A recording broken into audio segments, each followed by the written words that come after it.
లెక్కకైతే పట్టుకున్నదల్లా బంగారం అవుతున్నది అంటారు గాని సీఎం రేవంత్ రెడ్డి నోట్ల నుంచి ఏ మాట బయటికి వచ్చినా తనకే అడ్డం తిరుగుతున్నది. సీఎం టాప్ గేర్ వేద్దాం అనుకుంటే అది రివర్స్ గేర్ అవుతున్నది. మొన్న జూబ్లీహిల్స్ ఎన్నికల ప్రచార రోడ్ షోలో మాట్లాడుకుంటా కాంగ్రెస్ పార్టీ లేకుంటే ముస్లింల బతుకు లేదు అన్నట్టు మాట్లాడింది కదా. దానికి ఓ సాయబన్న चंपल जारिसिनट्टु समाधान చెప్పి हमारा चीफ मिनिस्टर 2 दिन पहले ये बोल दिया था कि कांग्रेस है तो मुसलमान है, और बेवकूफ को यही नहीं मालूम कि मुसलमान है तो तेरी कांग्रेस है। और आज पूरे मुल्क के अंदर तेरी कांग्रेस का वजूद हम मुसलमानों के वोटों की बुनियाद पर है। अगर मुसलमान तुझे उठाकर पटकने पर आ जाए, चैलेंज है अब्दुल मोइज शामजी का, कल इलेक्शन रखा के देख दे, फिर परसों तेरा ख्वाब बन जाएगी तेरी ये सीएमशिप की सीट।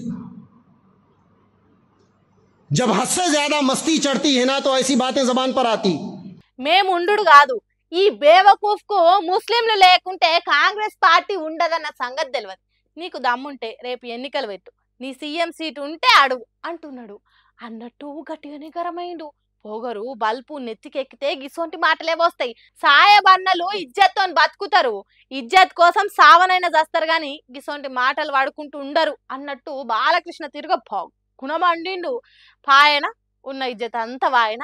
ఒకళ్ళని ఒకటి ఎందుకు అనాలి, వాళ్ళతో 100 ఎందుకు వాడాలి? ఓట్లు వేస్తారు కావచ్చని కాంగ్రెస్ పార్టీ ముస్లింలకు రక్షణ ఇస్తుంది. దేశంలో కాంగ్రెస్ పార్టీ లేకుంటే ముస్లింలు అంతమవుతారు అన్నట్టు ఎందుకు మాట్లాడాలి?